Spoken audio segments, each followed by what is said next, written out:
morning to you on this Tuesday, January 20th. I know you're thinking, what's this strange face and where's my Pearson?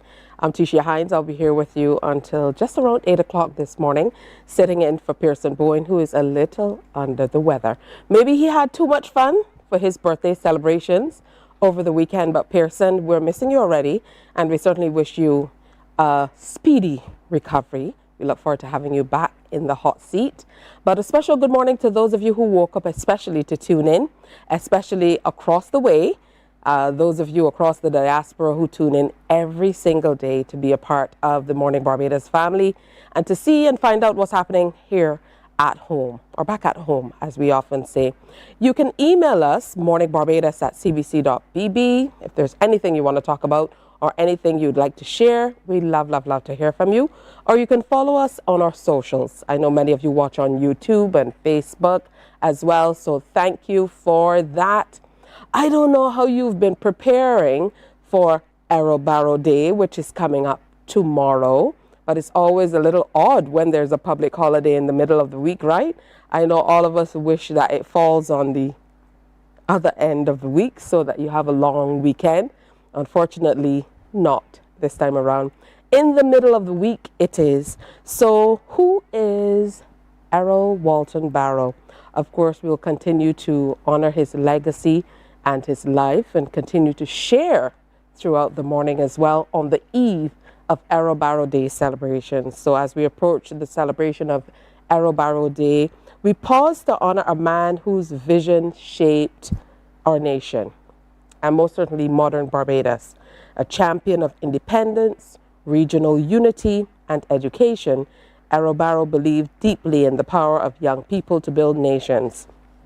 His legacy reminds us that leadership is service, progress is deliberate, and Barbados' future must always be grounded in courage, dignity, and Caribbean solidarity.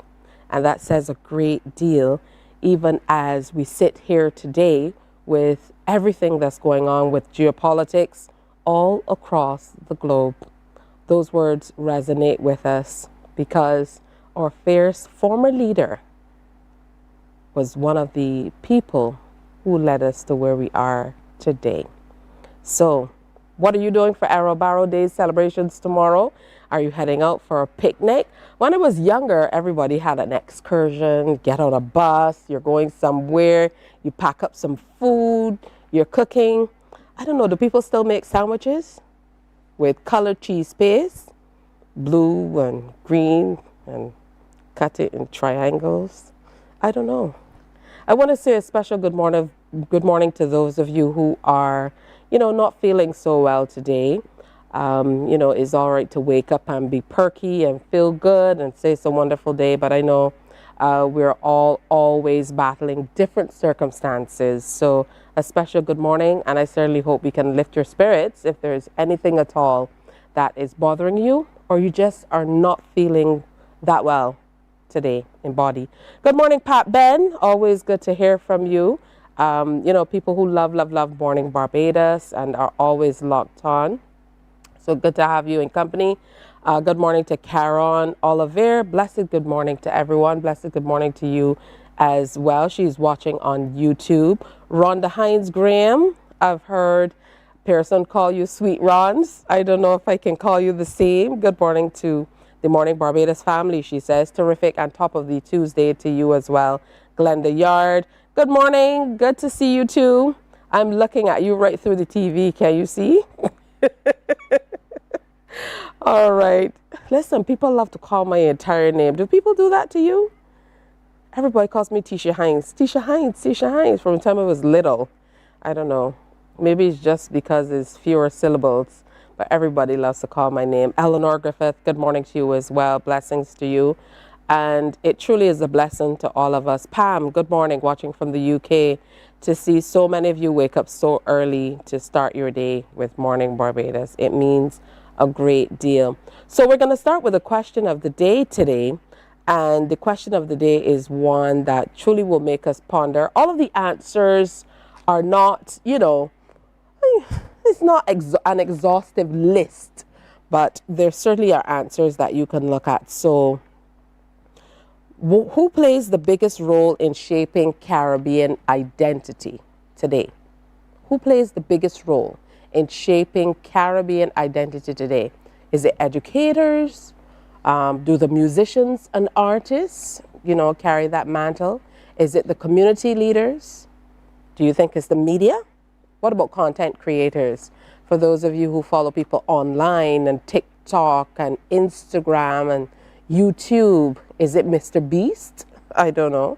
There are so many Caribbean people who look up to influencers from outside of the region. And what about young people themselves? Are they the ones who are the biggest people shaping Caribbean identity?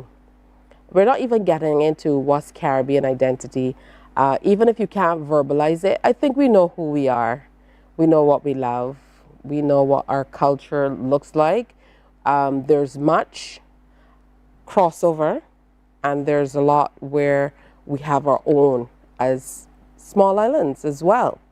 But who plays the biggest role in shaping Caribbean identity? You can call us up on 228-5562 or 228-5563 to share, or you can go ahead and send us your updates online. If you're watching on YouTube or Facebook, you can go ahead and share with us, or you can WhatsApp to CBC Barbados. The guys have to share the WhatsApp number with me. Is there a WhatsApp number as well? Peter's looking at me like I'm crazy. Peter is the camera guy. I'm sure you've heard a person talking about the little crew here. Peter, what are you smiling about? Yeah, Peter doesn't know. Yeah, but I'm sure you know. So call and let me know what you think. Are the educators truly shaping our Caribbean identity?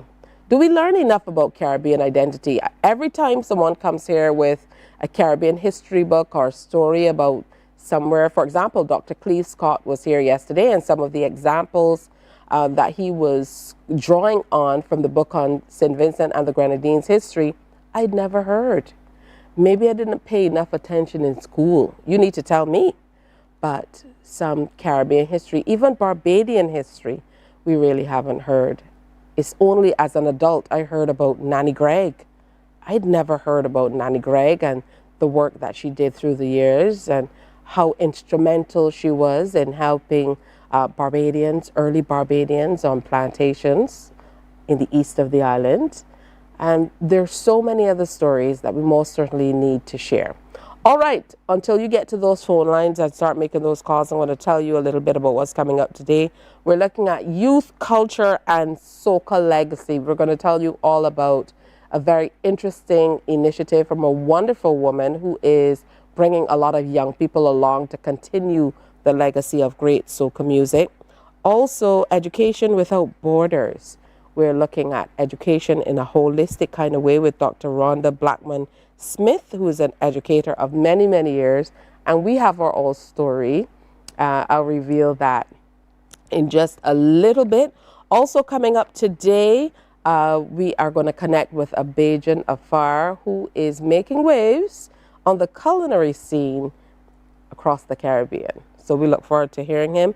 And Evolution, the band from TNT Carnival, they're going to join us online. They're going to nip in from Mornin Barbados, and we're going to get to meet all of them. So Michael Jagdeo, who is the leader and owner of Evolution, the band. Then there's Tish Official, Junaya Lifa, and Sukra. We're going to find out all about those names, what they do, and how things are shaping up for Carnival 2026. So your question of the day, something to ponder on today, and that's the reason for the question of the day. We really want you to get into that mode where we're thinking about all the things that affect us as Caribbean people, whether negatively or positively. Every day it won't be something that, won't make you smile, but there are certainly things that we must have conversations on. I think this is very important. It's great that we have conversations on CARICOM every Tuesday morning. Ooh, it's Tuesday, but the ambassador is traveling, which is why we wanted to keep this conversation going, even though he is not joining us today. So who plays the biggest role in shaping Caribbean identity today? What say you? Educators, musicians, artists, community leaders, media and content creators, or young people? James says all of the above. And I can agree with that in large part. You know, we all play a role. But there's an operative word there, biggest. Everybody can't play the biggest role.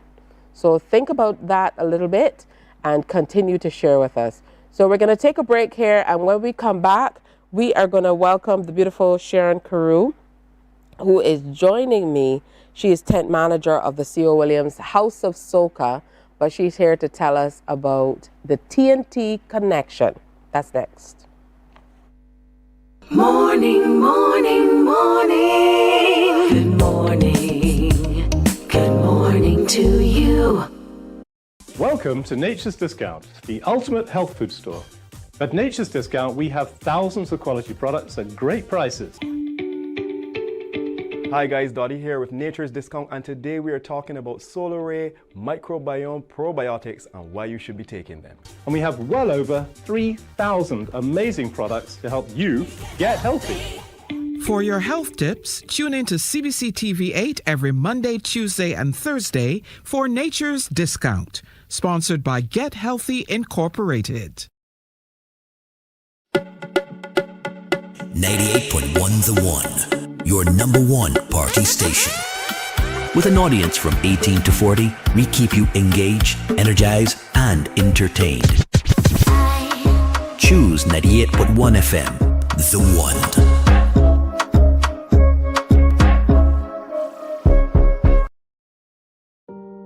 Hey there, it's Mahalia. I want to share something that might be really helpful. If you're feeling anxious, overwhelmed, depressed, or lonely, and have Morning, morning, morning. Good morning. Good morning to you. All right, welcome back. Just about 13 minutes after 6 o'clock. Good morning to you, whatever you're doing today. If you have to head out into this traffic, good luck to you. If there's one positive thing I love about coming in early, it's no traffic. And have you realized that if you leave home just 5 minutes later, you can just encounter a whole different level of traffic? It's crazy. So I hope you get there on time today. Just about 14 minutes after 6 o'clock now. Help me welcome Sharon Carew White, tent manager, C.O. Williams House of Soca. Did I get the name right? Yes. All right, because I know sometimes, as people say with the double barrel names, you don't always unless you're get them writing me a check, it's all right. You can call me Sharon. You can call me Sharon Carew, Sharon Carew White, Sharon White. Doesn't make a difference. I'm allowed to call you just about anything. But it's always wonderful to see you. Thanks for having me. And thanks for joining us here on set. Of course, we were on the telephone for all other reasons. It is true. Yesterday, that's you wearing your other hat. Indeed. And we certainly have to talk about that as well. You know, your journey with C.O. Williams. Yes. Construction. I would imagine that has been a really major part of who you are and what you do. Indeed. Actually, people said to me sometimes, you have a full-time job? I said, yes. Music is more or less my second full-time job, but yeah. I'm doing marketing for C.O. Williams Group of Companies, so it does keep me busy. Yeah, for how many years? 32 years. There you go. So she says, I'm doing marketing for, you know, it sounds almost like... It started yesterday, right? Started a few days ago. 32 years. Yeah, but you're here wearing your other hat as tent manager. So first of all, tell us how you kind of stumbled into this role, if that is how it happened. Well, I had completed an associate degree in performing arts, and Merle Niles said to me, I see something in you. I want you to come and help stage manage. And it was at the time Lions Den. So it started with stage managing Lions Den, working with Rasaili, and having a passion for it. And then in 2003, the now late Invader, he said to me, Magic, I want you to come over. They call you Magic? He called me Magic, nothing but Magic. That was his nickname for me, Magic. And I went over to the House of Soca in 2003. Oh, that's wonderful. It's been a journey from 1998. Yeah, but what I recognized about you is you were a little more interested in involving younger people. in the tent. Tell me Yes. about the exodus of that and why you decided to go after younger people. I always felt that you should have at least have a legacy, something continuity. So I remember when I started it, people started saying, "She crazy," and I was like, "No," because I'm looking to have a succession plan, and it can't just start now in 2026. It had to start somewhere. So in 2003, kind of recruited young persons. Well, they were young then. They're a little older now. They won't want me to say how old, but the likes of the Ceruels, the Popsicles, the Quans. At that time, it was Sammy G, Renan. So all those young persons that came through the door, more or less, I would say everybody kind of went through the schooling of House of Soca. And and at the moment, we still have a cast of 27 staunch Calypsonians, and then we have 13 now in our new development program, obviously for the succession plan for the future. Speaking of the development program, I know that mentorship Yes. is a major part of what you do with the Yeah. tent as well. Yes, so what we tend to do is, it's like paying forward. So people like, I would call her Shaki K, but she's Kira now. Kira would have been mentored by TC, and therefore we asked Kira, now come, time for you to give back. So our junior program, all those that have passed through the junior monarch, they have to come and give up their time and teach the younger ones that are coming up, the AJs and the Mr. Showmans and the Rainbows and all those other little ones, the Myers that are coming up now, Josh Ox. They have to spend time mentoring them. So outside of Kira, there's Kwan, there's Quinn, who's in charge of the program. And most of these are former junior monarchs. So they have to give up their time, either whether it's writing, and that's Ceruel and Kwan, whether it's, I would even say Sparkle T, sorry, Terry now, calling her by the young, she comes and she helps in terms of donating hairstyles for like Sabia. So it's not just about House of Soca, it's about continuing this art form throughout. And you know, he's got to say thanks to those persons that even though they're not with the tent, Harry Fight, as I said, comes on board. Renan came and gave of his time. And Sugaree gave of her time. So last year, you could see the benefits of the program, not just with the results with Strowman coming, Juan and AJ coming too, but to see the growth of Sabia, who you know before. And seeing that they understand now costuming, how to actually relate.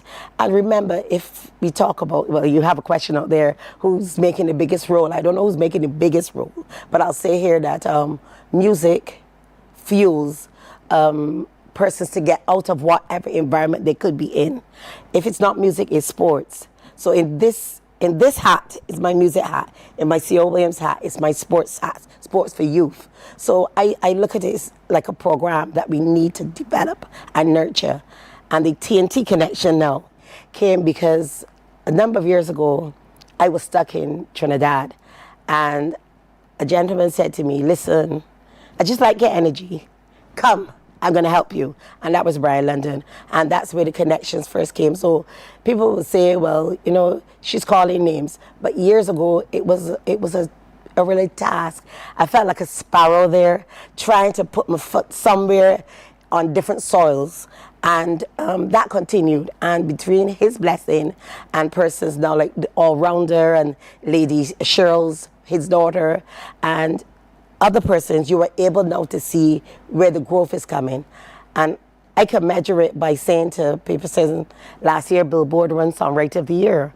We started these writing workshops 2 years ago, and I can see that he penned 6 out of the 19 finalists. Yeah, there were 18, but up to the 19th person he had penned. So when you see those results, I see Cerule writing his own music, coming second with it, Kwon being in the finals, Dynamo understanding that to get into the finals, you need to have an input into your music. I know that the program is working and that there's a succession plan, there's a legacy, there's a development. And even when people say to me, "So how you feel when people move to another tent?" I say, you know what, the program working, because it means that they see something in these individuals that they want them now to be included in their cast as well. It is up to an individual then if you felt that you need to take that step or you stay with us. That's wonderful, and it's great that you are offering these young people opportunities that you've been able to curate. How important is it for these young people to get the level of exposure that they're now experiencing in being able to go and perform at Trinidad Carnival? Well, I just came back on Sunday with Mr. Showman.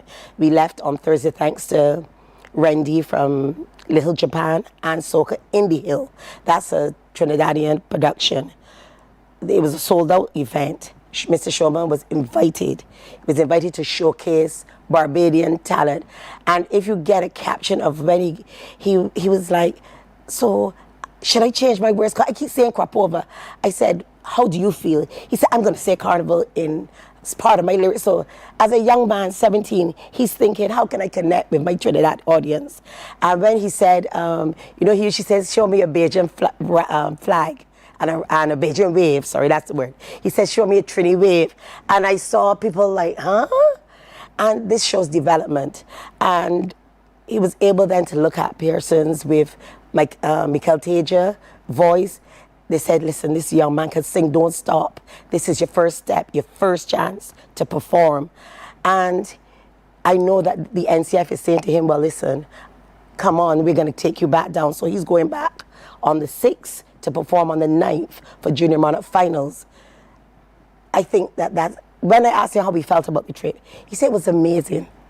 And I was looking for more, but the smile on his face said to me, I've enjoyed my first time ever traveling and being received. So, you know, we have to say thanks to Soca in the Hill and the Trinidadian people for accepting him. And I mean, he had first class treatment all the way. And it's nice, as I said to him, we can use a line from Michelle's song, Encore. Backstage is where legends are born. So he's got that chance to understand what it was like to rub shoulders with Nadia, and as I said, Voice and Michael Teja.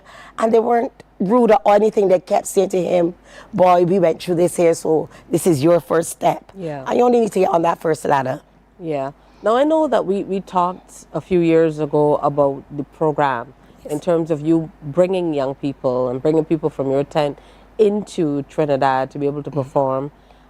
Talk to us about the program in its infancy, in the early stages, and how you've been able to kind of maintain it and bring other young people along to experience. Well, in its infancy, it was a labor of love.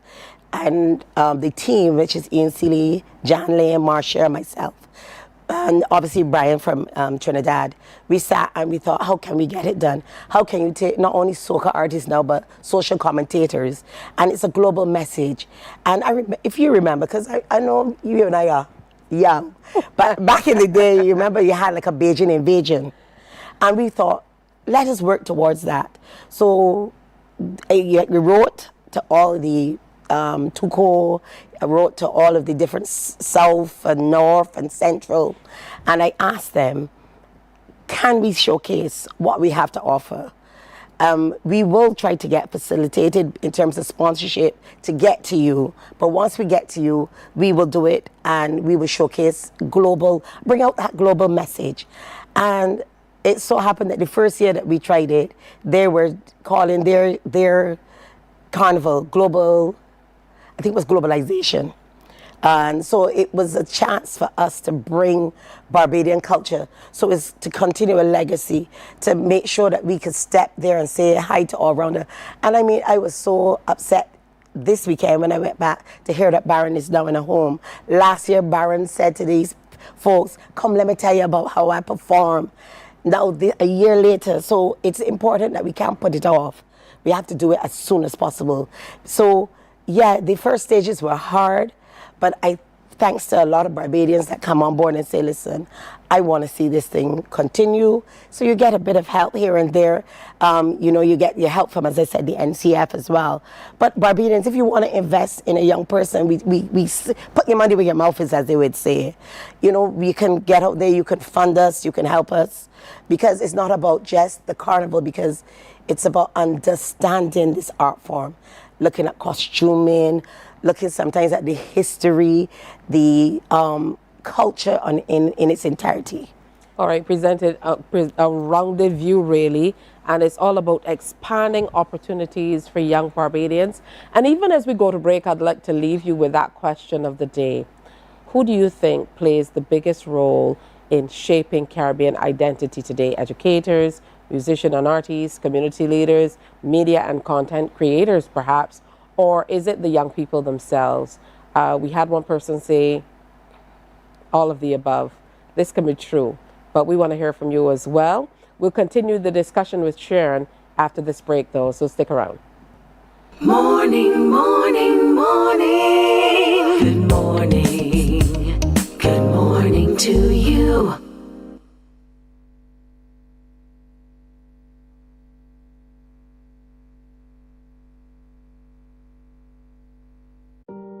Hey there, it's Mahalia. I want to share something that might be really helpful. If you're feeling anxious, overwhelmed, depressed, or lonely and have no one to talk to, call Lifeline Barbados. We all face struggles at times in our lives. You're not alone. There's no need to feel ashamed or embarrassed. It's okay to reach out for support. Lifeline Barbados is completely confidential.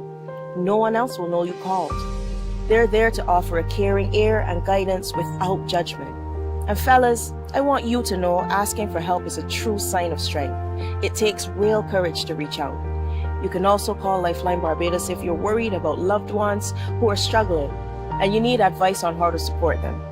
There's a saying, a problem shared is a problem halved, but not everyone has someone they can confide in. That's why Lifeline Barbados exists, to be there for you or someone you care about during tough times. Save this number. Lifeline Barbados is just a call away. Remember, you can reach out whenever you need to talk.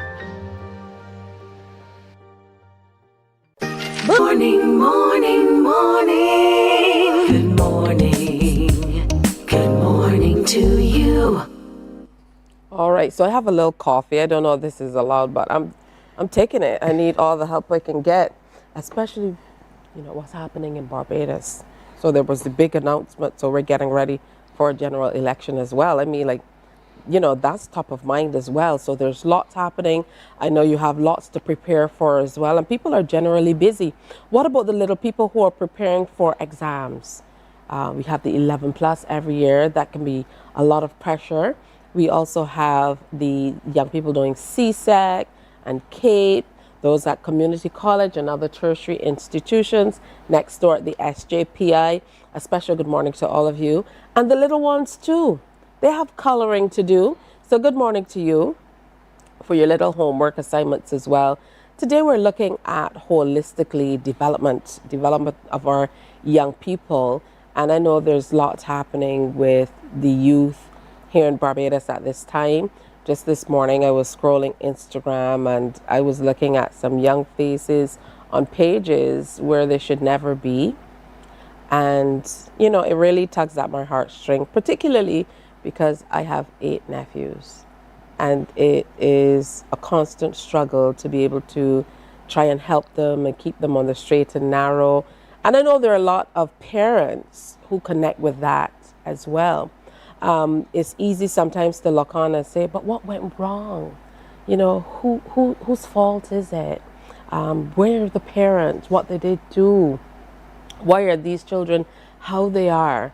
But a lot of people don't recognize that there are often a lot of people behind the scenes trying to hold stuff together. Sharon is one of those people who is working hard with young people to try to keep them on the straight and narrow, because I feel like increasingly, as much as there are positive influences, there are negative influences. That is true. And so even this program you're doing, where we have young people who might compete at crop over time, but then there's a lull.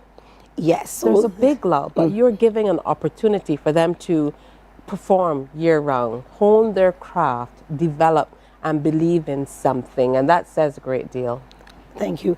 And I find that if we stop now, we lose the momentum. So we're not just House of Soca, as I say, we're the catalyst for the connection to Trinidad and anything. So I always say, even when we offer the workshops here with TVEC and by MAP, and they allow us and they give us the classroom setting, we offer it to other Calypsonians, persons that are not even, that are in the art form, or if you want to be a creative writer, because you don't have to be a performer to be a writer. we offer it to others, because if you could channel that, as you rightly said, that energy, and most of these programs run all year round. People think, when do you stop? Yeah. Because as soon as we come back from our Trinidad connection, we start our training. So the training starts first week in March, and we do auditions. You bring your songs, you look at your songs, you break them down, you start to understand your lyrics, you understand why, and then we start asking, Kofi will come in and ask them, what colors you think your costume should be, and why? And it makes them think, it even makes parents think. So sometimes you get the parents all excited about saying, well, my child should be an orange, and we're like, why? But the song said fire. We said, okay, you're thinking here now. It could be orange, it could be red. And sometimes it's nice to see what they bring to the table as well. Because it's okay to bring the children, but if sometimes the parents aren't there, there's no support system from the family. So yes, the team is there and we do support them. But I do encourage sometimes, especially the young ones, that the parents come and become immersed in the culture as well. Yeah. It's our culture. I mean, even that, in terms of the parents getting involved, I work some pretty long hours, and I suffer from a tremendous amount of guilt. And I don't know if there are other parents out there who feel the same way, but sometimes when I'm away doing work and, I have a lot to do, I feel like, oh my goodness, I'm leaving the child alone for long periods of time. And even that, can really play on parents. But if there are other people out there who can act as surrogates, yes, of sorts, like you, who are there to stand up for these children, because what you're doing is far more than a junior calypso program. It's a social development program. Yes, indeed. That is lifting these young people up. Because we also even look at in terms of speaking. So when you go to the interviews, we try to say, don't come with short-ended answers like no, yes. Develop it. Say, well, the highlight of my career is XYZ, and I like singing because of, and try to see if you can focus on bringing out that person, because everybody may not be a singer, but you may have somebody there that can MC or be a host or a hostess, and so therefore, yeah, the program, it gives me great pleasure when I watch them and I watch them grow. Or for instance, this week I was not bringing tears out of school, but I was talking to Saruel, and he said to me, I have a couple of ideas for this year. So I said to him, well, tell me the ideas. So we talked about them and we looked over the lyrics, and then he said, nah, that one ain't my idea. He said, but you just said something. And I said, pardon me? He said, you just said something. And I repeated and he said, that's my topic. So I can't give you guys what it is now, but stay tuned to what's coming. He has a wonderful topic this year. And I liked how by the time we talked about the topic, he went away, put down his lyrics, and he called me back and he said, I got it. And I can see how I can present it. And that is important, not only having the lyrics, but see where you can present it at your final stage. If it's going to be the pickety crop stage, you can see it there. If it's going to be a classroom setting and you're doing a presentation at school, you must see the end where you are going to get. And Sorrel is a really perfect example Yes. of how music has allowed a young person to develop. Correct. He was always very, very reserved. But when he hit that stage, it's a totally different level of transforms energy, and he's just grown into a phenomenal entertainer, young man, just a gracious human being.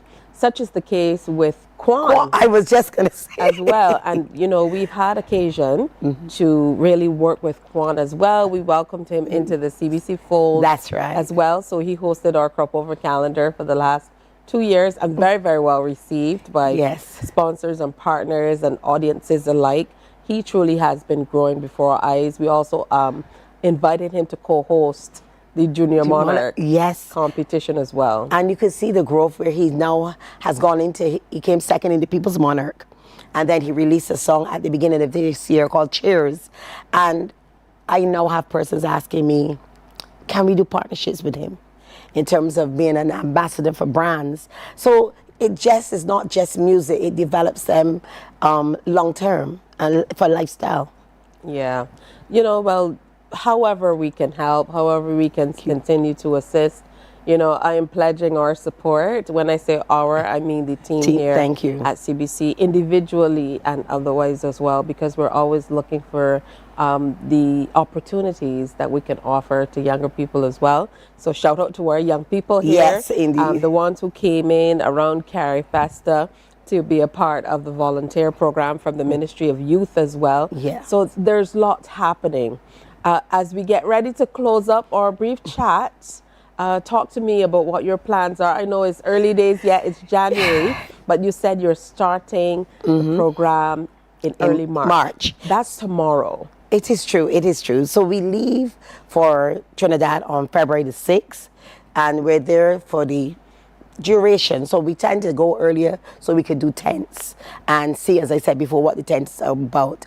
But then when we come back, the program starts. So training. So as I said, we have 13 persons, but one, Chelsea, would be going over to the senior group. So there's room for 1 or 2 more persons. Quinn, I'm sorry, but yeah, there's room for 1 or 2 more. She's going to tell me her hands are full. But you're going to have help. You're going to have teamwork help, and that's the good thing about it. And then we start. And then the seniors start just at the end of March, where they do their auditions, they do their rehearsals, and the tent opens, if God spare our life, on June the 7th. Listen, you're late, because Blood already told me he's launching his first song on February the 1st. Oh, okay. I think that's his birthday, isn't it? Yes, yes. It's so wonderful to connect with you always. You are always so effervescent. You're always so positive. And it's wonderful to have people like you in our space. Thank you very much. So thank you for saying yes to the Morning Barbados audience. Thank you on behalf of the young people that you're working with. You're doing phenomenal work. So keep it up. Thank you, and thank you for letting me share it with the world, because as you say, you know, everybody's watching. Somebody was watching from UK. So as I said, if they want to get involved, it's House of Soca. Follow us on our page, Instagram, Facebook. And yeah, there's a junior program, there's a junior page as well. House of Soca Juniors or House of Soca itself. Let me all make our legacy continue. I can't let you leave without answering this question of the day, of course. So the question of the day, who plays the biggest role in shaping Caribbean identity today? To your mind, is it the educators, musicians perhaps, and artists, community leaders, media and content creators, or you think young people themselves? You said biggest. I'll say music is a universal language, so I'll go with musicians and artists. Very interesting. Very interesting on a number of fronts that we'll discuss. Of course. Next time you come back. That means there's an open invitation. Thank you. Yeah? And thank you. A big shout out to the entire C.O. Williams family as well. Yes, yes. Good morning, guys. I'll see you shortly. All right. Thank you so much, Sharon Kuruai. She is tech manager for the C.O. Williams House of Soca, and there's House of Soca Juniors. They're doing fantastic work, taking the children off to Trinidad to get some much needed experience, and of course to showcase all that Barbados has to offer.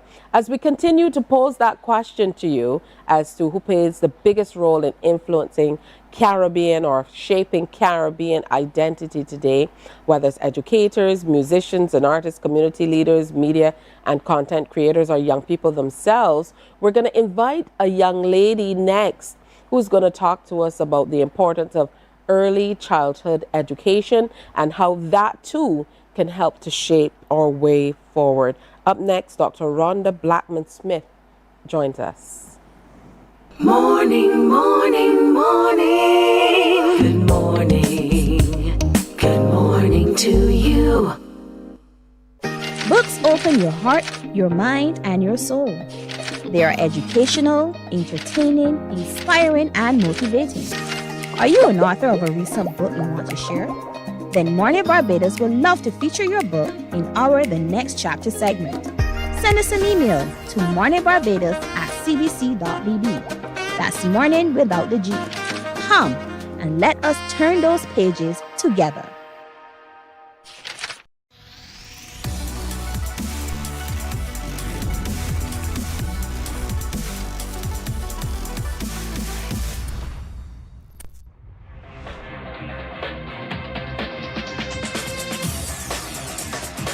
Week after week, Scald presents exciting reports and documentaries on the most varied topics of our time.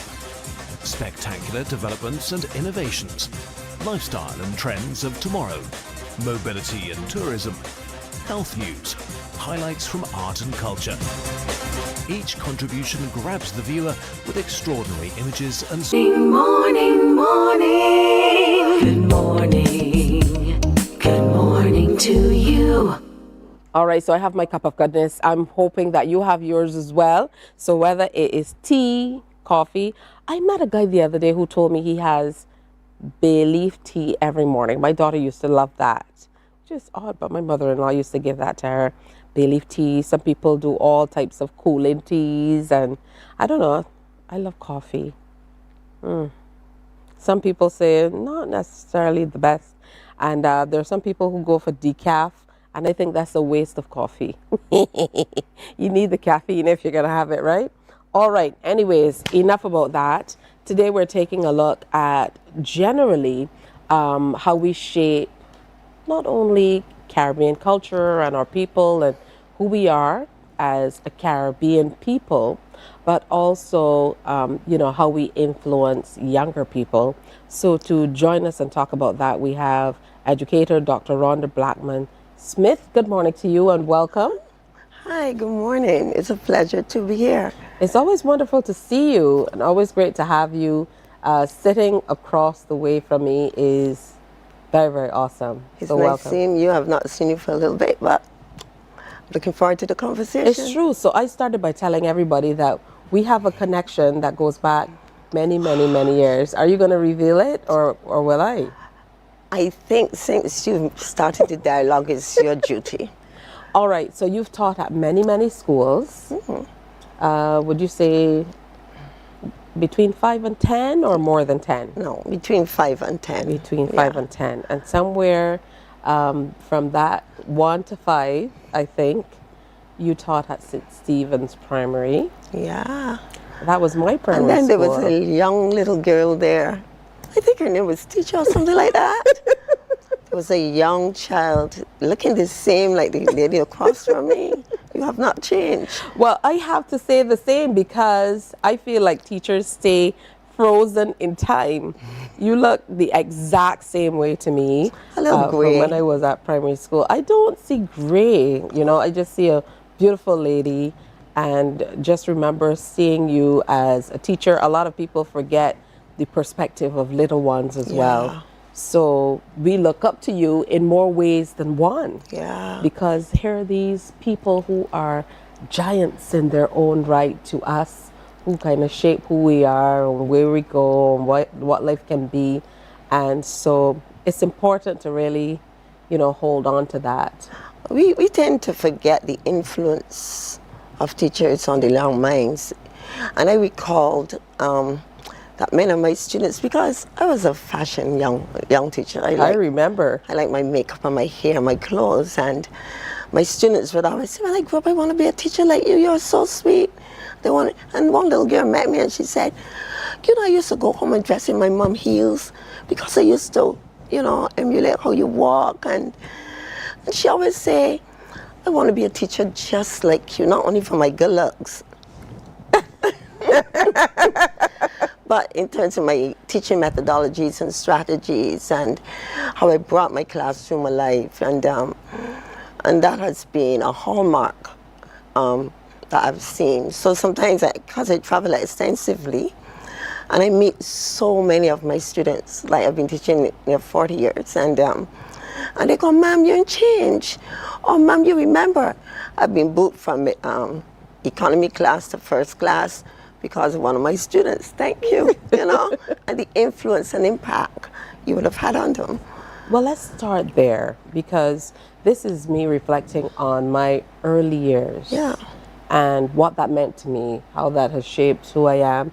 I still remember vividly things that happened. I had a teacher by the name of Mr. Holder, and Mr. Holder used to be in the BDF, and we looked up to him in a major way. He did fingernail inspections. You had to have your fingernails clipped and clean. You had to be neat and tidy.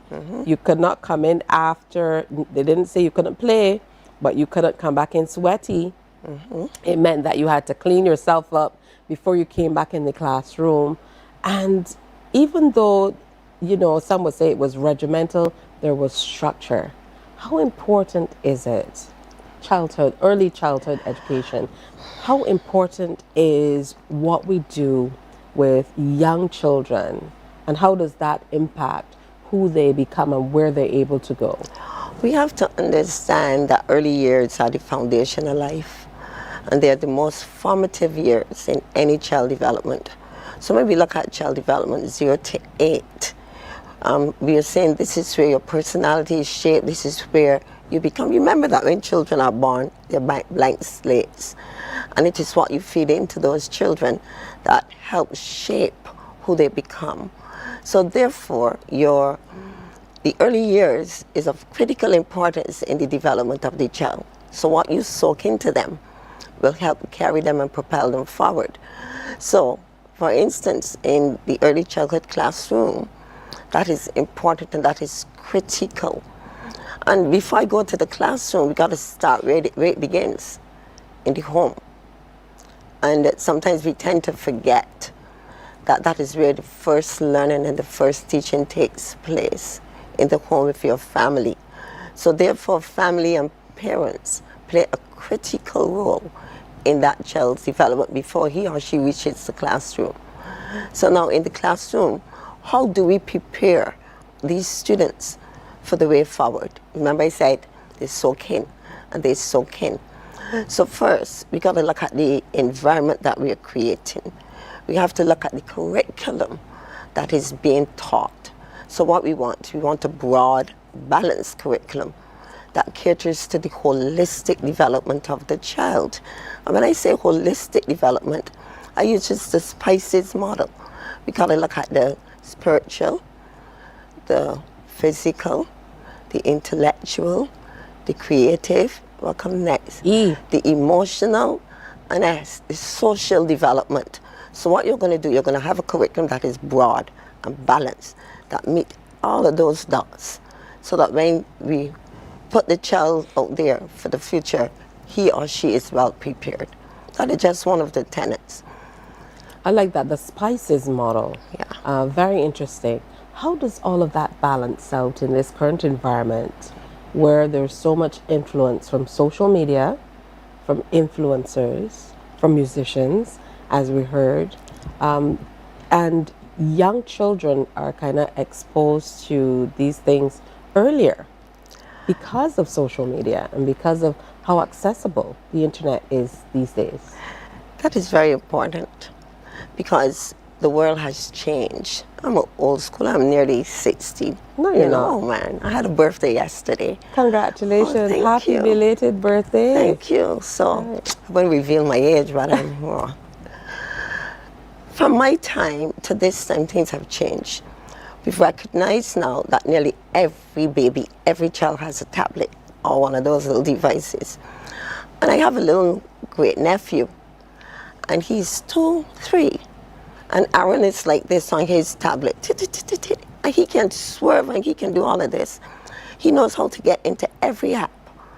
What is so concerning, not really concerning, I am amazed that the children are exposed to this. And then when we bring them into the classroom, it is chalk and talk. Think about it. It is chalk and talk. They're not really exposed to that. I am saying, yes, chalk and talk has its place, but we have to engage students and their young minds. And what is important is that play. Play plays a very critical role in that young development. And people say, Jessica, my child is not here, she doing is play, play, play. But we learn through play. We are social beings. We learn communication. We learn social skills. We learn how to problem solve. But we are doing this and we are having fun while learning. So yes, technology has a key role, and this is the direction we are going.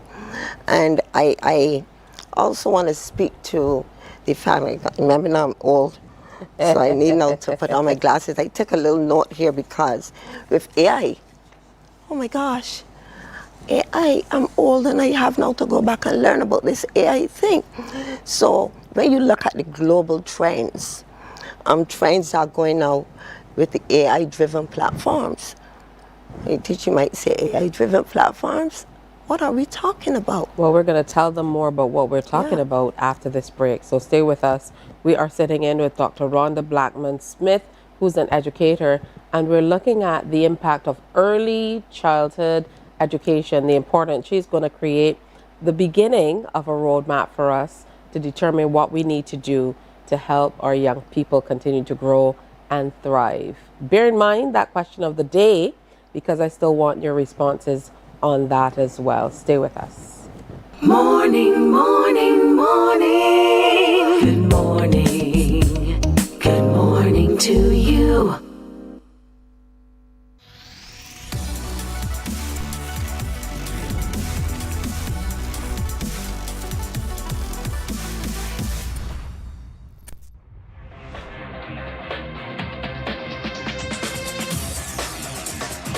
Week after week, Scold presents exciting reports and documentaries on the most varied topics of our time.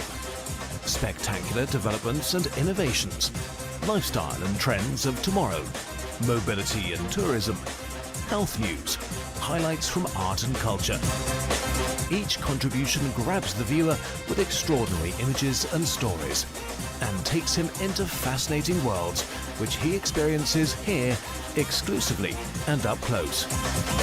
We're there when companies and specialists develop super satellites for a global network in space and can look behind the scenes.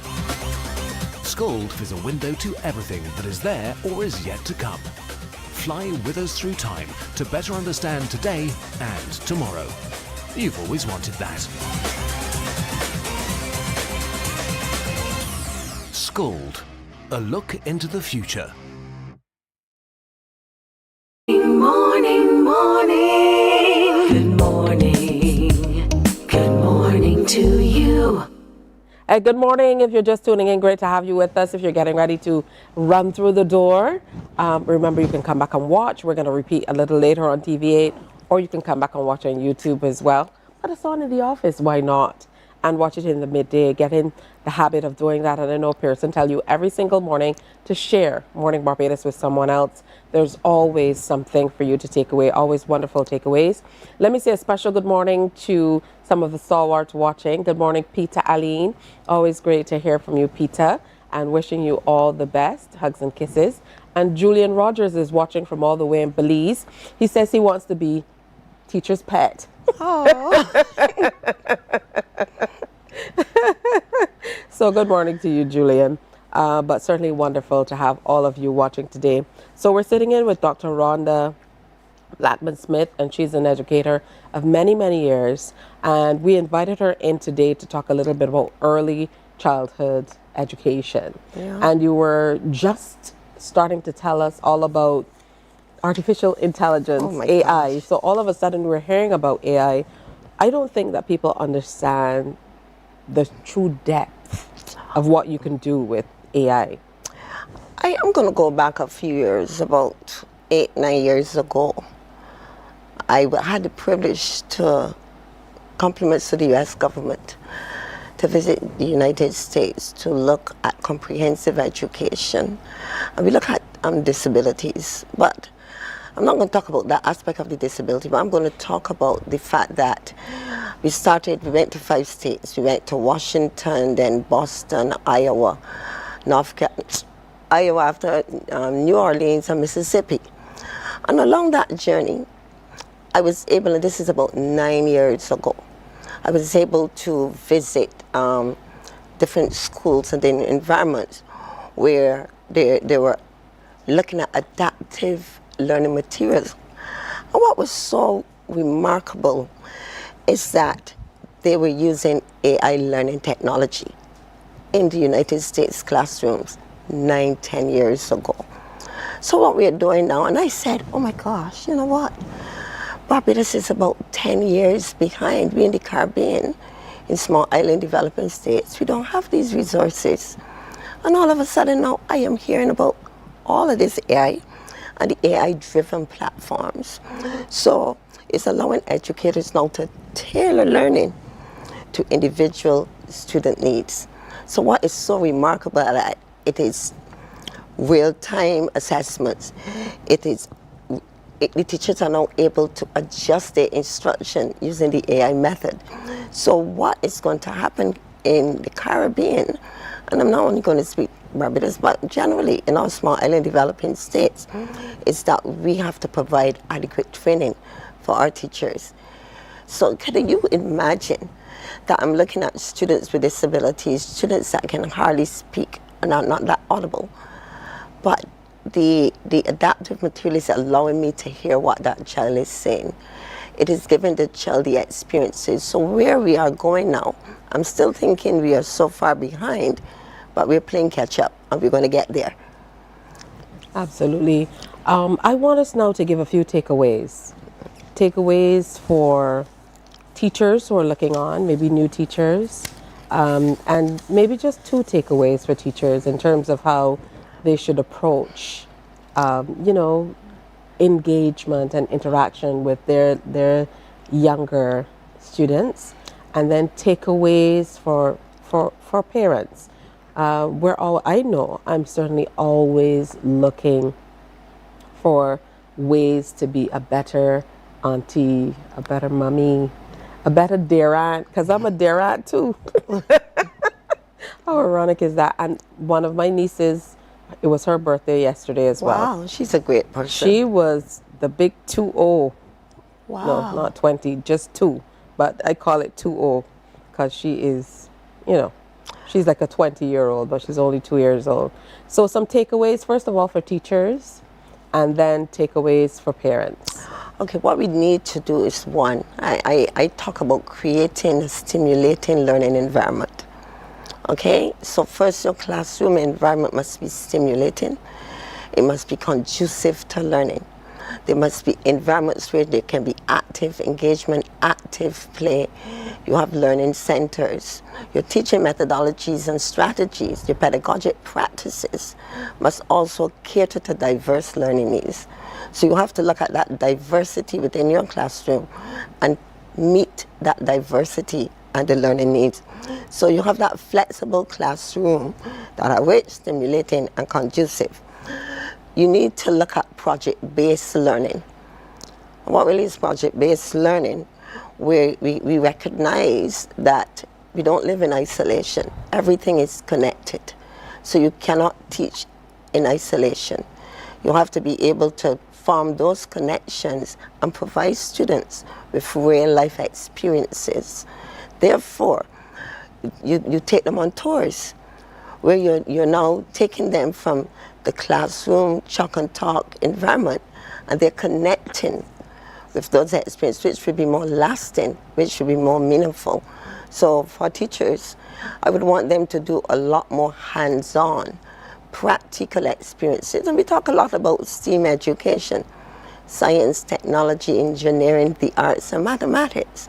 So in thinking about that, we need to allow those children to engage and build and construct. One for parents, quickly, as we wrap up. Parents, one takeaway for parents. You need to foster a good relationship between the school and the home. Because when children recognize that we have that interaction and that engagement, then there's growth. All right, I want to thank you so much for coming in, Dr. Rhonda Blackman-Smith, educator. Happy belated birthday. Hope it was the best birthday ever. Aww. This is birthday outfit? One of them? No. You know, there's some people who celebrate right through, you know. I am celebrating all down to the weekend, but... So you just look wonderful every single day of the week. I just Listen, try. You don't have to try when it's this effortless. Isn't she gorgeous? Absolutely. And she's trying to tell me that she's almost 60. Don't believe it. Thank you. Thanks so much for But I having have to, because she was one of my teachers at primary school. Can you imagine?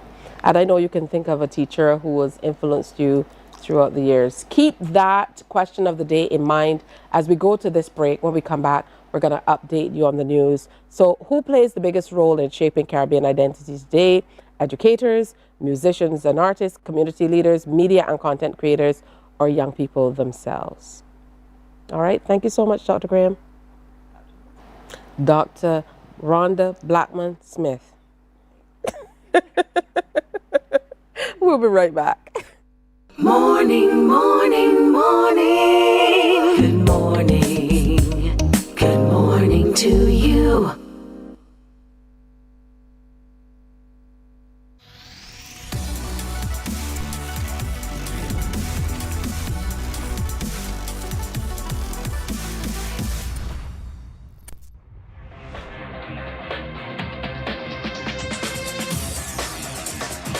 Week after week, Scold presents exciting reports and documentaries on the most varied topics of our time. Spectacular developments and innovations, lifestyle and trends of tomorrow, mobility and tourism, health news, highlights from art and culture. Each contribution grabs the viewer with extraordinary images and stories and takes him into fascinating worlds which he experiences here exclusively and up close. We're there when companies and specialists develop super satellites for a global network in space and can look behind the scenes. Scold is a window to everything that is there or is yet to come. Fly with us through time to better understand today and tomorrow. You've always wanted that. Scold, a look into the future. Our world today is not the world God wants it to be. One of the reasons, which will surprise many, is that our planet, its governments, and its peoples are all living under the weight of Satan's rule. From the beginning of mankind's existence to today, human history is the written record of what it means to live under the rule of the devil. Yet that rule is coming to an end, and what a difference that will make. Every Sunday at 9 a.m. on CBC TV 8, tune in for Tomorrow's World, sponsored by the Living Church of God. Some ask, what makes Barbados so special? We at Mornin Barbados say it's you, our exceptional youth. You are talented, resilient, and inspirational. You are the epitome of the Barbadian spirit, testing the boundaries of your creativity. If you are an entrepreneur, artist, baker, designer, author, or have done anything you think should be highlighted, email us at morninbarbados@cbc.bb. Let us show the world our exceptional Bajan youth. From the beautiful shores of the gem of the Caribbean, Barbados, home of the amazing Harrison's Cave, the tantalizing Oystins Bay Garden, our historic garrison, the indigenous road tennis, and the friendliest people in the world. We are 94.7 FM, the ultimate Bajan experience.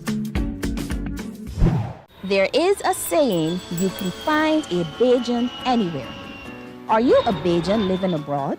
Or do you know of one who has migrated to another country? Well, we at Mornin Barbados would love to have you or them on our Bajan Afar segment.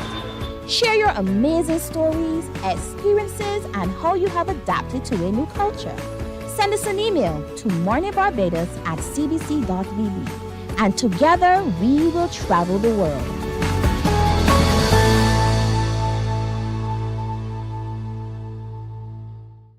God will not give you a job. God will not call you to do something and then not give you the capacity to have it, to make it happen. He will give you the resources. He'll give you the people. Lord. Good morning. Good morning. Good morning to you. Good morning to you. I'm Tisha Hines with a quick look at the news. Political scientist Dr. George Brathwaite says current conditions appear to favor the governing Barbados Labour Party to win next month's general election. The lecturer in political science and international relations at the Cayfield campus of the University of the West Indies argues that the timing works to the Prime Minister's advantage, particularly against the backdrop of global uncertainty. He tells CBC News the elections should grant the Prime Minister a fresh mandate. Everybody starts at zero. Everybody starts at zero, and the reality is what you have in place. It is whether you do the things and whether you can. It's a popularity contest in some sense. Whether people can attune to you. I foresee the Barbados Labour Party having anywhere between a 2/3 majority and a full slate again. I think it is there. It is there for the taking. Dr. Brathwaite also points to contrasting political messages, saying the Prime Minister's emphasis on hope, resilience and international leadership stands in sharp contrast to the tone adopted by Democratic Labour Party leader Ralph Thorne. He believes that difference in messaging might go against Thorne. He's been actually depressing a Barbadian populace. So while you get a Prime Minister trying to give you some fraction of hope, something that you can hold on to and look forward to, Thorne has been going the opposite direction, where he's been just trying to, I don't know, I can't say it's massaging his own ego, but he's just been talking about problems, and there's no sense of direction that he can actually navigate the tough waters that we face, tough and turbulent waters. So, and I think Barbadians, recognizing what is happening globally, I think they will be more comfortable with a tested leader who, regardless of the situation, still attempts to instill hope. And despite the emergence of smaller political parties, Dr. Brathwaite maintains that Barbados remains firmly a two-party system. The political scientist adds that the opposition might have improved its electoral chances by forming alliances with smaller groups. If the leader of the opposition was thinking, what he would have done is perhaps have early collaboration with several of the segments that have drifted from him, or several of those that have drifted from the Barbados Labour Party, and try to consolidate into a unit. But I don't think they will have the traction. Short campaign, nope. Lack of financial resources, nope. Do any of them I see having the persona and they can bring it back? Perhaps they do, but then you got to get on a vehicle that can advance you. Otherwise, you will stagnate. 3 small political parties have joined forces to contest the February 11th general election. The United Progressive Party, the Conservative Barbados Leadership Party, and the New National Party have come together under the banner of the People's Coalition for Progress to strengthen their presence at the polls. Attorney at law and founder of the UPP, Lynette Eastman, says the coalition does not have a leader. It has also not revealed its slate of candidates. Ms. Eastman made the announcement during a press briefing yesterday.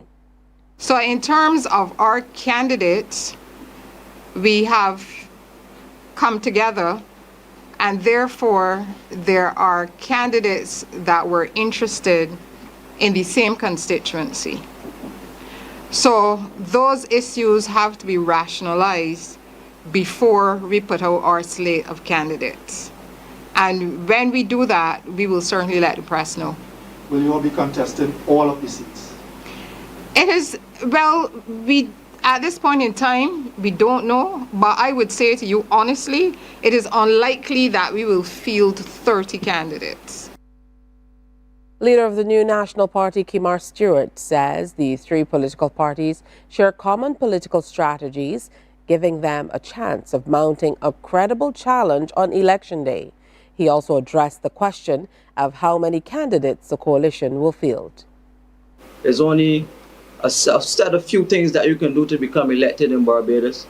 Get $250, get 4 to 6 persons to nominate you, and once you're nominated, you stand a chance to anybody else, right? So we strategically have to ask ourselves the question as a coalition, does it even make sense to run all 30 candidates? Meantime, political analyst Peter Wickham says the emergence of new political parties could weaken support for the Democratic Labour Party at the polls. He says at least 2 of the new parties appear to be aligned with the DLP and could siphon off its traditional voter base. Mr. Wickham shared his assessment with CBC News.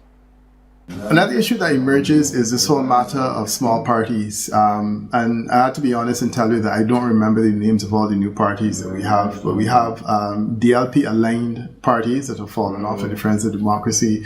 I think that Kimar's party is one which was ultimately a DLP arrangement and has now moved in a different direction. We have Kingdom of God party. So there are quite a few, and generally I've taken a position that these parties are parties that will have no impact, very little impact, and frankly, if they do impact, there will be an impact on the DLP. Mr. Wickham says voters focused on choosing a government are more likely to cast their ballots in large numbers for the Barbados Labour Party. If that is their desire, while persons that want to vote against the Barbados Labour Party can choose any of several options, and the number of options that are given to choose as an alternative ultimately weakens the Democratic Labour Party. So I think the DLP will continue to suffer. The data over the year has shown that losses in terms of swing against the BLP, it has not all moved to the benefit of the Democratic Labour Party, and in many instances it has been fractioned because people have moved in another direction. Ultimately, we can't stop people from putting their hands up and saying that they're interested, but if we were to look for the political impact, I would say this time around, I don't expect any of them to impact significantly. I don't expect any of them to win seats, but certainly I do expect that they will take votes away from the Democratic Labour Party. Meanwhile, Democratic Labour Party leader Ralph Thorne says the party is preparing for the upcoming general election. He says the party is preparing to formally present its candidates to the public ahead of the election. He has already announced who will carry the DLP's flag in each of the 30 constituencies, but Mr. Thorne says more information about them will be released. The DLP is campaigning under the theme Barbados First. We will soon post their bios, and so I encourage you to like and share and follow, because we really want to continue hearing from you. Let me talk about our theme, Barbados First. Now, when we say Barbados First, or as some of you may say, BIM First, we're not talking about a catchy line or slogan. For us, Barbados First means a different way of governing, a higher level of accountability, a deeper respect for the intelligence and dignity of Barbadians. It means people before politics. Thorne outlined some of the measures the DLP will be implementing if it is successful at the polls. This team and I will commit to doing the following. 1, we will reduce VAT. 2, we will introduce anti-gang legislation. 3, we will take immediate steps to reducing the cost of living. 4, we will promote productivity and efficiency in government while reviewing wages in relation to inflation. 5, we will proclaim and enact the integrity in public life legislation.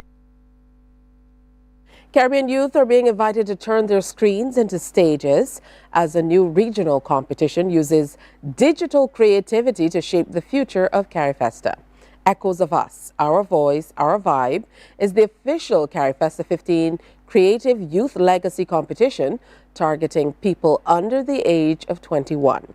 The initiative encourages participants to create original multimedia works, including short films, animations, photography, and digital art that reflect Caribbean identity in a generation shaped by technology, creativity, and connection. According to the Prime Minister's office, the competition is open to youth throughout CARICOM, whether or not they attended CariFesta 15.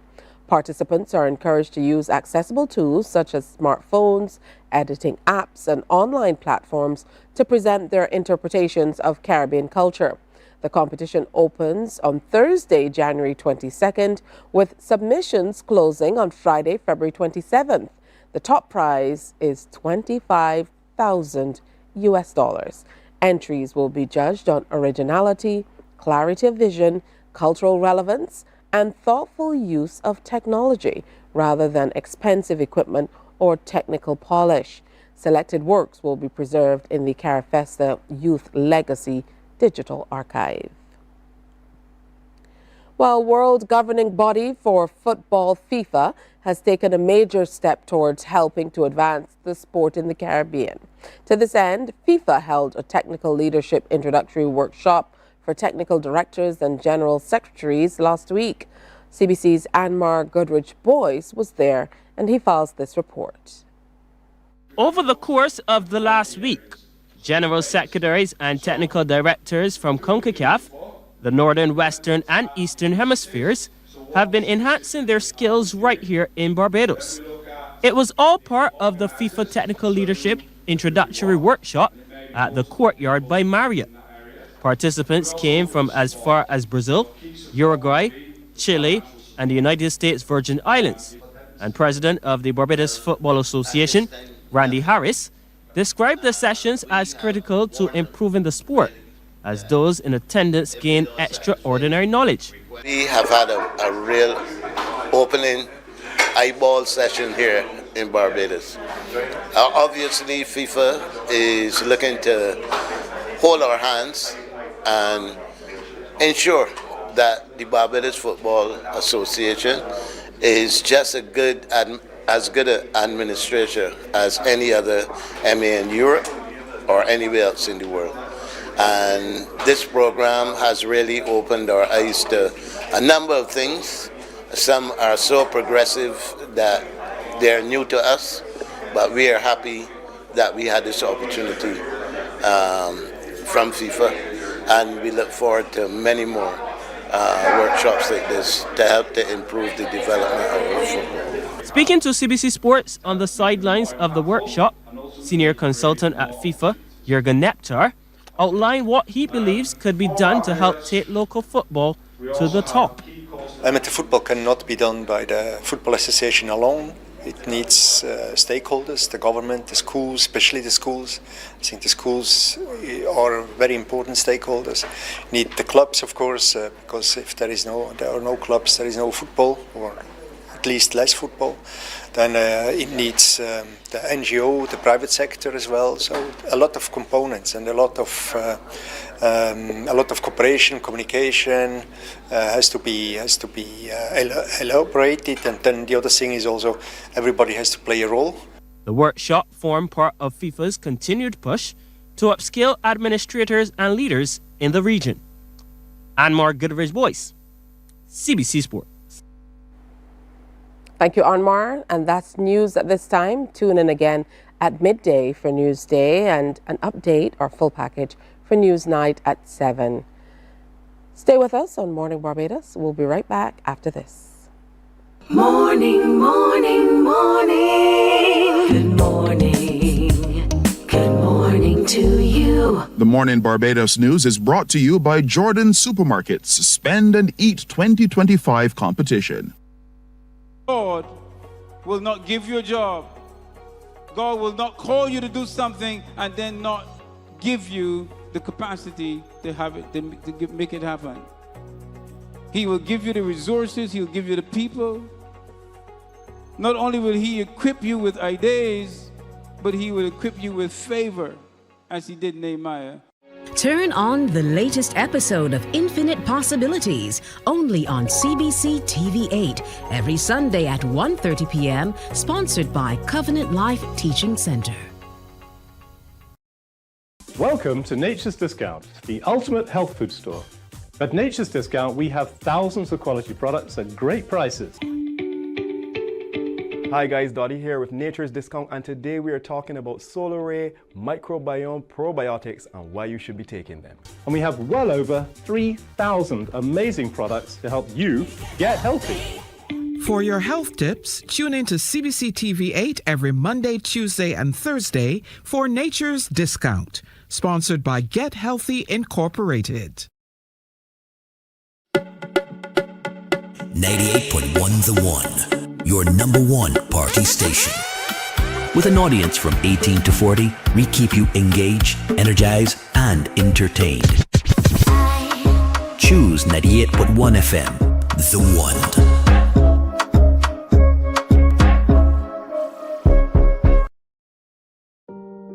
Hey there, it's Mahalia. I want to share something that might be really helpful. If you're feeling anxious, overwhelmed, depressed, or lonely and have no one to talk to, call Lifeline Barbados. We all face struggles at times in our lives. You're not alone. There's no need to feel ashamed or embarrassed.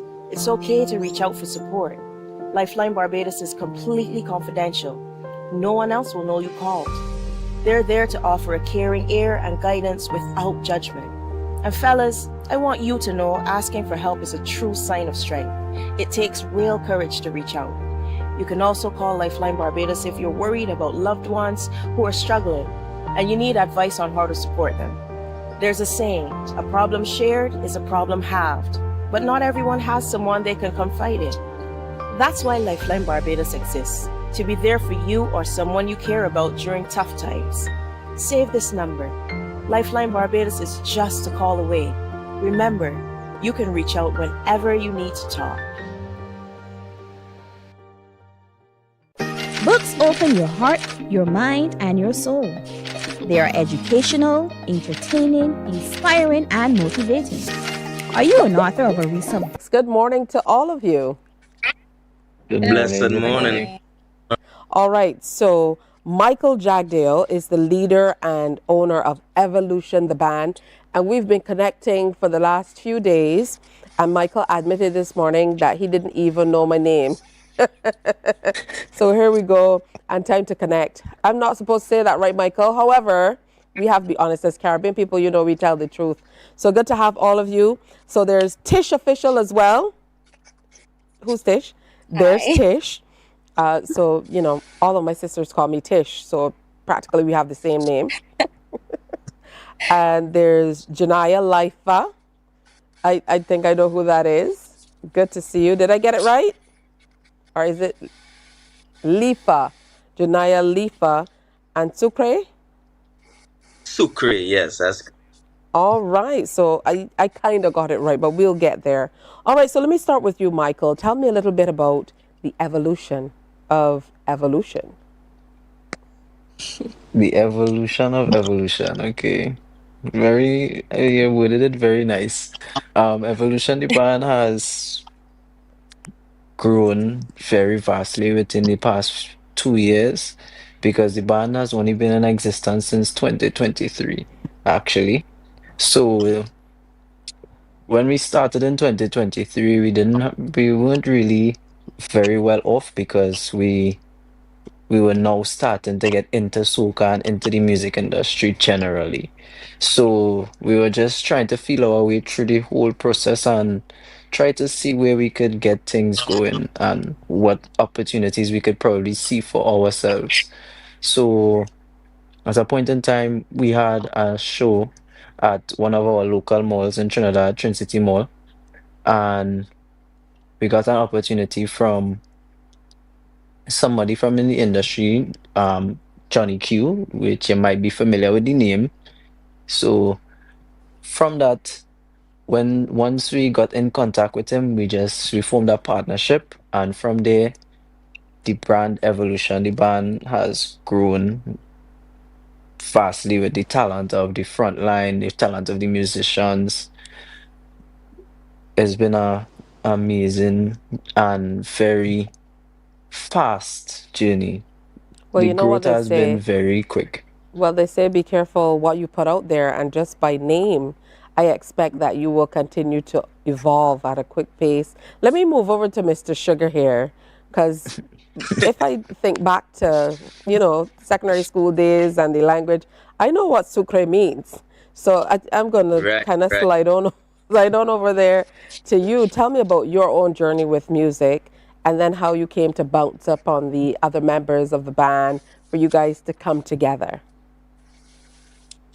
Oh wow, my journey with music. I grew up in a musical family, not in the sense of anybody pursuing music full time in that sense. I had a couple of music teachers in my family, but I was always around music because that kept us together, that kept that family orientation alive, you know. So eventually I started learning instruments. And when I got into high school, I did music as well. I also have I was on the merit list because I went straight up to Cape with music in performing arts, and eventually I got my bachelor's degree at University of the West Indies for musical arts. So my entire life, you could say, I've been in and around music in a kind of way. Meeting Evolution, the band, was for a specific job where they needed an extra frontliner, and they liked my vibe so much that they wanted to make me a permanent member. And from there was history. I think that's around 2024. So yeah, not long after they formed. Yeah, so the presentation was just so sweet. They couldn't let you go. I couldn't let that go. Junaya Lifa, tell us your story, your move into Evolution. What kind of brought you to this space?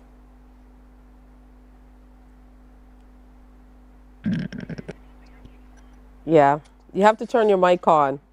I had that problem yesterday. I was talking a great deal and then I realized my mic was off too.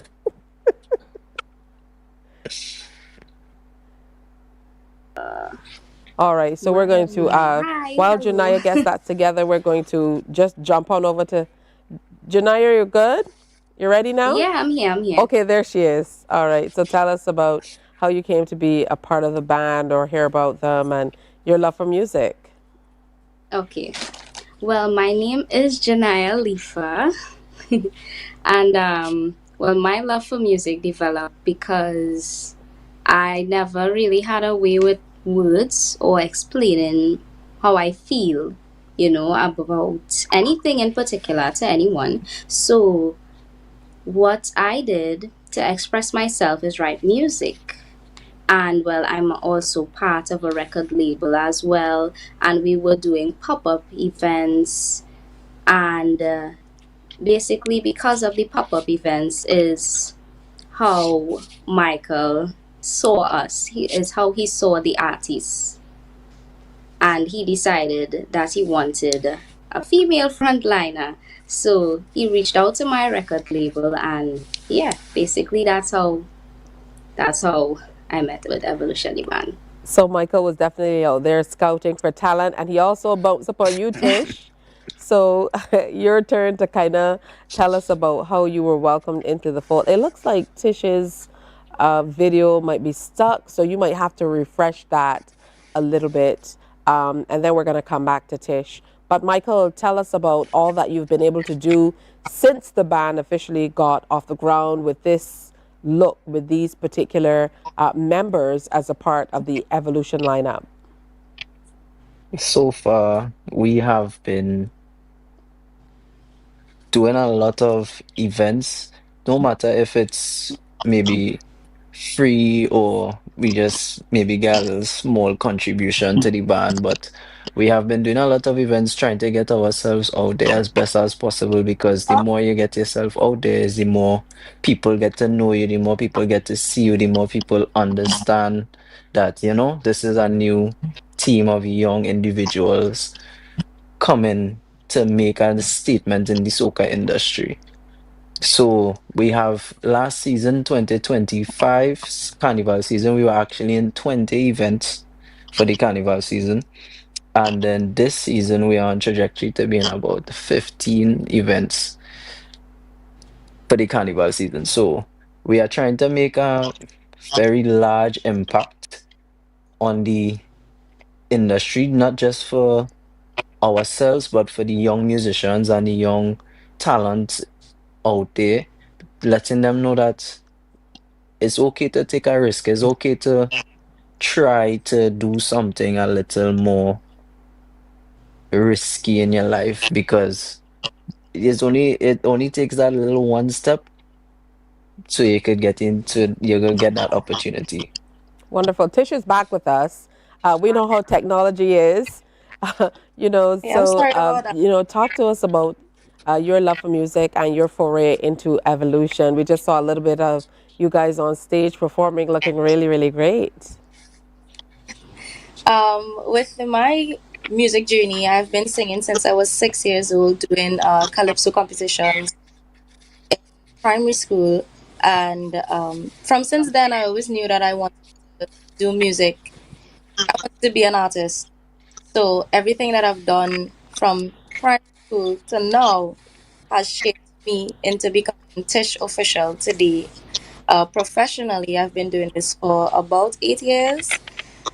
Uh, I've been with Evolution for 1 year.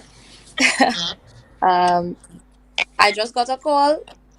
Tish, do you think you'd be interested in being with a band? And I went to the audition, and here I am today. Here you are. So, I bounce it back to you, Tish. What has it been like for the carnival season so far with all that's happening on the ground? I've been seeing the huge parties, and people are definitely getting out and enjoying themselves this carnival season. Yes, it's been very tiring but very rewarding. What say That's you, the best way Sucre? I can. To be honest, I think that what we have is a blessing, because first and foremost, we made our debut as one of the youngest, if probably the youngest band in the entertainment circuit in Trinidad and Tobago. And the that we've been getting is like people really think they bypass our youth in the sense of the inexperience factor, quote unquote. They see us as a formidable force within everything, and it's just such a blessing to be able to do what we do at the age that we are doing it. So I'm just really blessed to have everything that we've been wanting to work towards, and I'm very excited to see what is to come. I'm really happy that you said that because there's so many young people out here saying, what comes first, the chicken or the egg, proverbially. You want experience, but you're looking at youngsters who don't have that stage experience or that life experience. So you have to be really willing to give them a chance. So for you, Junaya, share your thoughts on where you'd love to see the band go in the ideal world. What would be your wish for Evolution?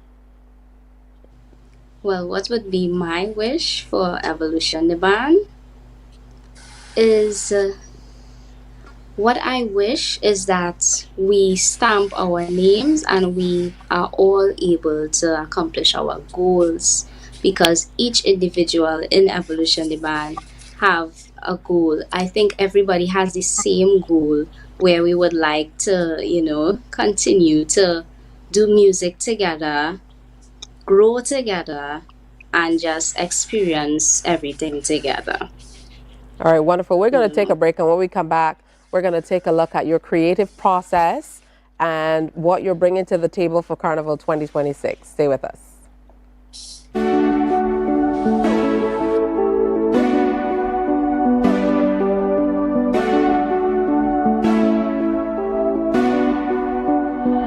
I feel like if the road is my healing, I can't put into words what I'm meaning. I waited whole year for this feeling to overflow. I feel like if the road is my calling, where I feel a sense of belonging. I waited whole year for this feeling, time to let go. So if you see me jumping in the mass band, like this is my last chance in front of the grandstand. This year is my healing, jumping in the mass band, like this is Morning, morning, morning. Good morning. Good morning to you.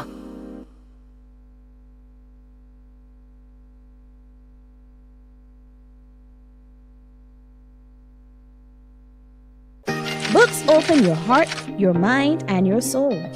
They are educational, entertaining, inspiring, and motivating. Are you an author of a recent book you want to share? Then Mornin Barbados would love to feature your book in our The Next Chapter segment. Send us an email to morninbarbados@cbc.bb. That's morning without the G. Come and let us turn those pages together.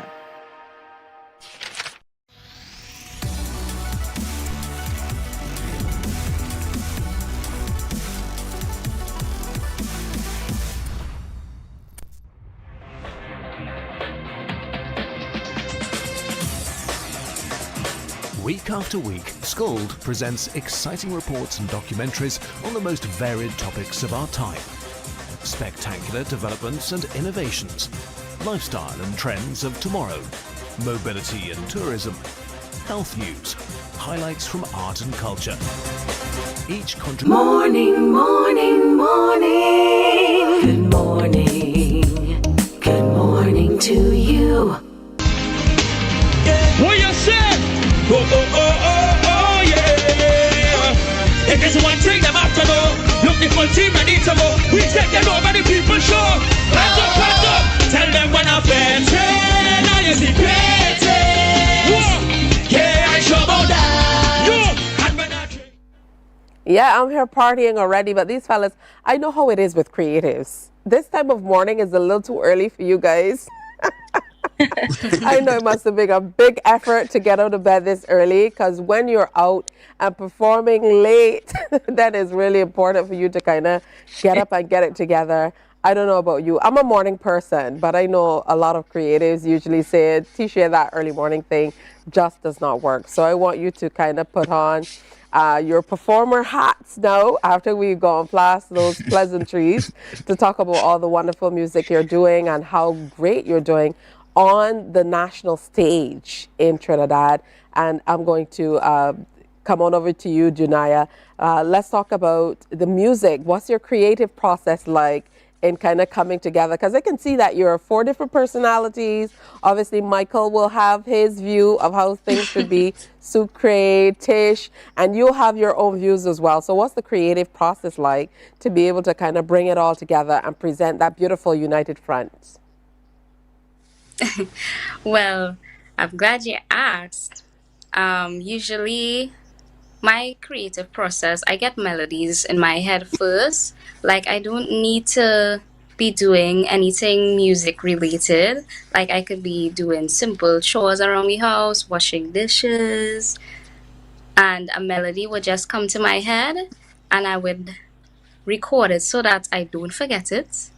And then I would feel however I feel. I'm more right about how I feel, you know, because from what I understand, whenever I write songs about how I feel, a lot of people can relate it. So definitely my process is pretty simple, but I usually do it at night. I usually work at my best at night.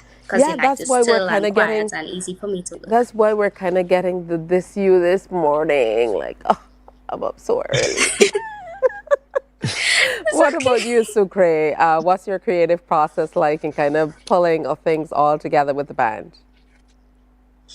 My creative process kind of echoes what Janaya says. Like most of my songs, they come from places where I'm not doing anything music related. Like I remember one time cleaning my house and I got a random melody, you know?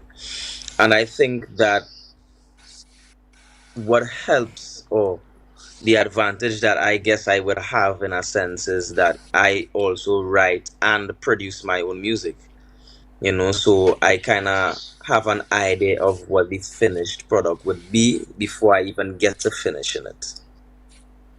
You know, so I would usually just start with a simple idea.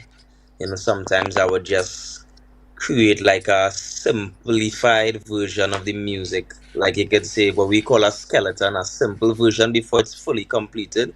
Just so I could get the main melodies and lyrics out of the way and then color it with all the beautiful music afterwards. Good And that's stuff. What basically about how I you? Good stuff.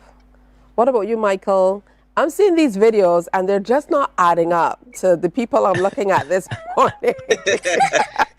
I watching the video So y'all too, trying and to I try trick to me, but I say have evidence.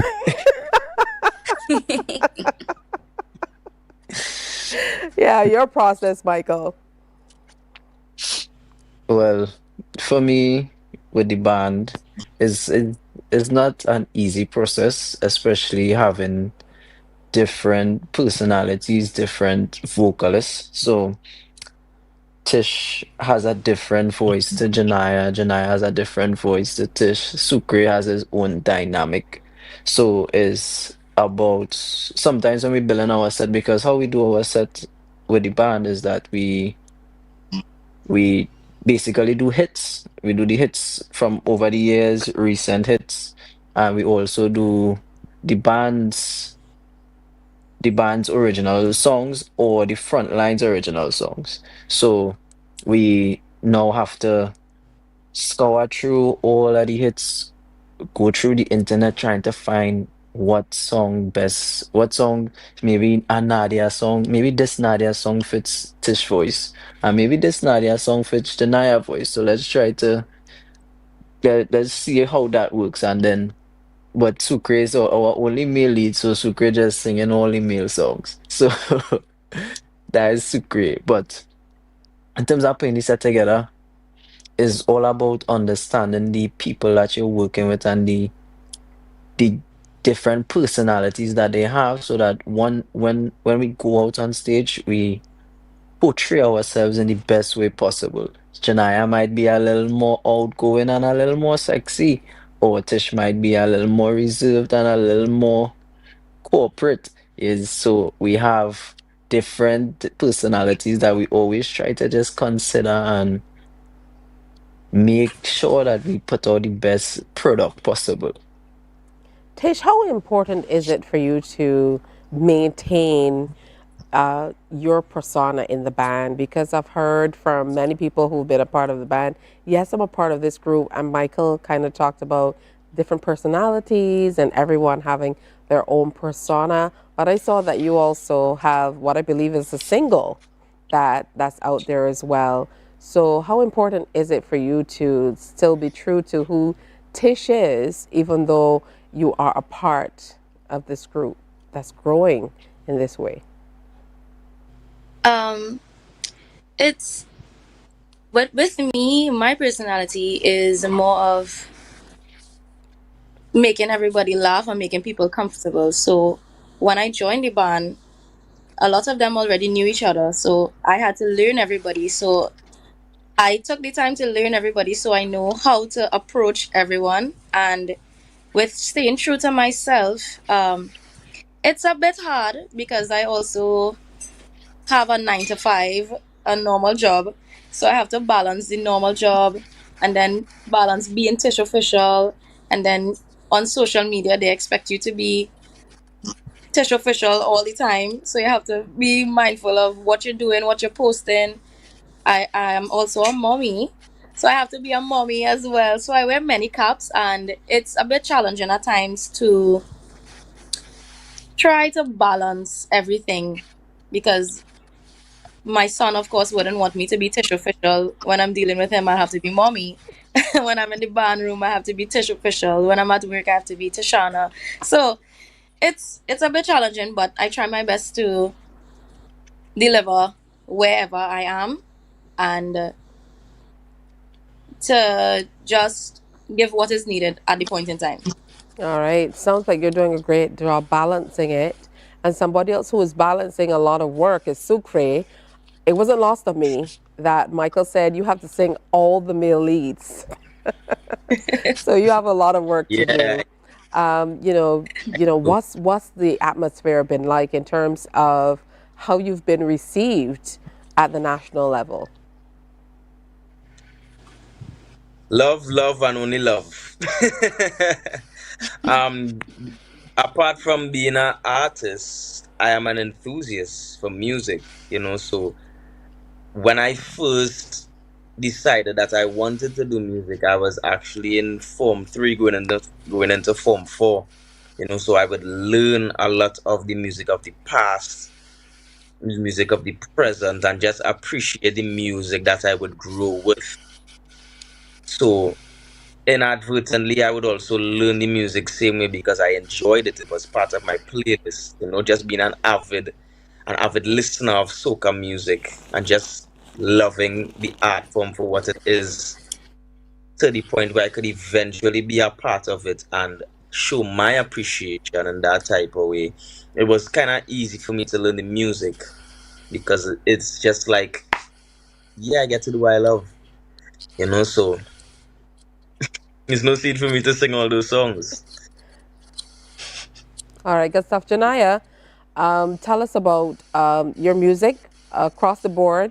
You know, you have the leeway to talk about everybody. The music that you've produced for Carnival for 2026, you know, that you have out there at this point in time. Okay, so my two tracks for, well, 2026 for Carnival, one is called Watchmen, and that was written by Emmanuel Rudder, and the other is called Instructions, and that was written by me, yours truly. So my catalog this year is basically, I just want everybody to whine and have fun because that is what Carnival is about. For me, that's what I enjoy the most about Carnival. I like to dance, so I want to make music to make people dance. All right, instruction time. And we can see the instruction Yeah. on the board. That looks like school work, by the way. I'm not sure if that has anything to do with whiting, but you know, we can argue It that, I does. You didn't suppose. see the little lady in the corner. What about you, Michael? Generally, share some more about what you're doing. You mentioned that you kind of perform covers as well, and I know that for some of the newer bands coming up, it's important that you're able to make your foray while you build your repertoire. So, talk to me about the sound of the band. Yes. So the the whole process of evolution, the band is not just to stay a cover band. So I always tell people this. My vision for Evolution the band is not to be a band. Evolution the band to me is an artist, meaning we are going to be releasing singles, we are going to be doing collaborations with artists, we are going to be doing rhythms for people to maybe come on board, different artists to collaborate with us.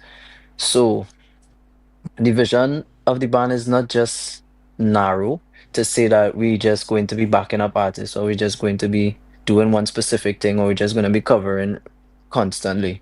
The vision is to grow into something that is sustainable for ourselves because not all the time, because even when we have shows, we have challenges where some of the artists with the hits are on the show.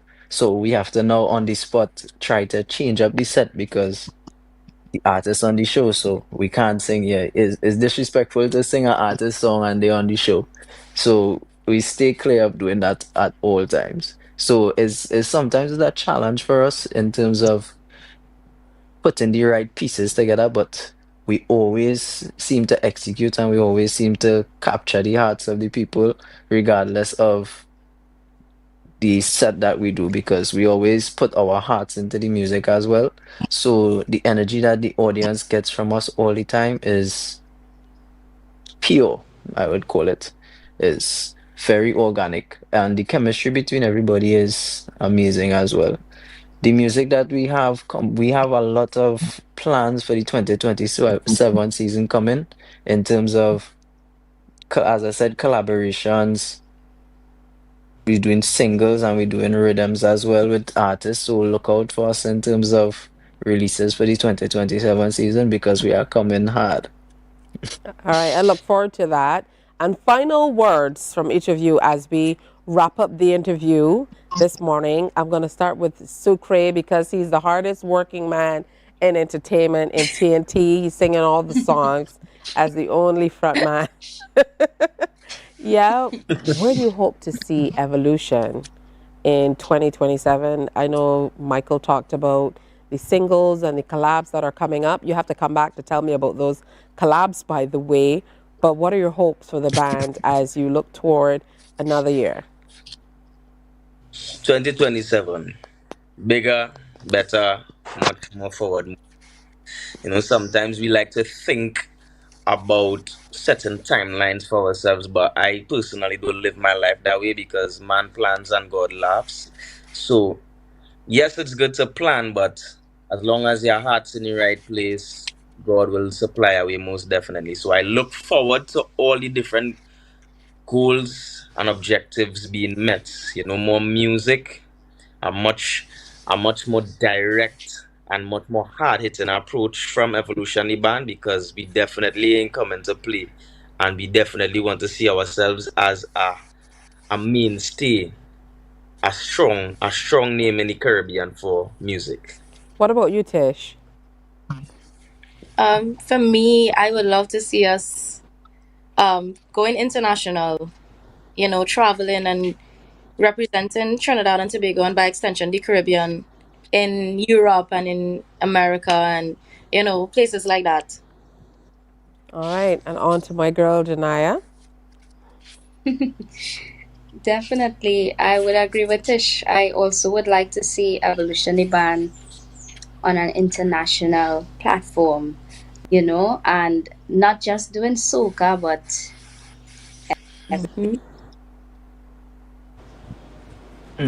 Oh, little poor connection there. We know how technology goes. Final word for you, Michael, to kind of wrap it all up. I certainly look forward to seeing you guys performing here in Barbados. You know we love us some good carnival music, so we look forward to having you here I look sometime soon forward as to well. that too. Yeah, we look forward to being there soon as well. Hopefully, you all decide, well, you all want Evolution, the band in Barbados soon, so you all decide to call me up and say, Michael, we want Evolution, the band up there. Hopefully, soon to come. All right. Well, I want to thank all of you for getting up early. I know Michael had to do some hard work to get you all out of bed so early to come and share with us, but we truly appreciate it. And I wish you all the best for this carnival season. I hope you surpass the 15 events that you are projecting that you perform at for the season. And I look forward to having you back to tell us about those collabs moving into 2027 and to do a review of this Definitely. season as well. So thank you all for sharing with us. Thank you Thank for you very having much for us. having us. All right, have a good sleep, If you all would guys. like to check us Except out, Tish, because Tish has to get ready for work. All right, bye-bye. We want to thank Evolution, the band. Thank you to Michael for setting it all up for us. We want to make sure that we feature some young bands from across the region as well as we continue to highlight the work of our young people. Before we go, we want to leave you with the question of the day and make sure that you are thinking about this as you get your day started and as you move through the day. Who plays the biggest role in shaping Caribbean identity today? Is it the educators, the musicians and artists, community leaders, maybe the media? How about content creators? Or do young people themselves shape our Caribbean identity? What are your thoughts? When we come back, we share more, and also we give you a bit of an update as we continue to encourage you to help a lady who's in need of our help. Stay with us. Morning, morning, morning. Good morning. Good morning to you.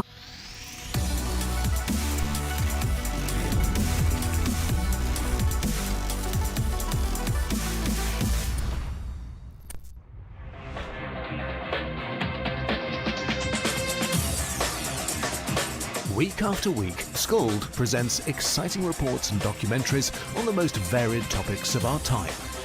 Spectacular developments and innovations, lifestyle and trends of tomorrow, mobility and tourism, health news, highlights from art and culture.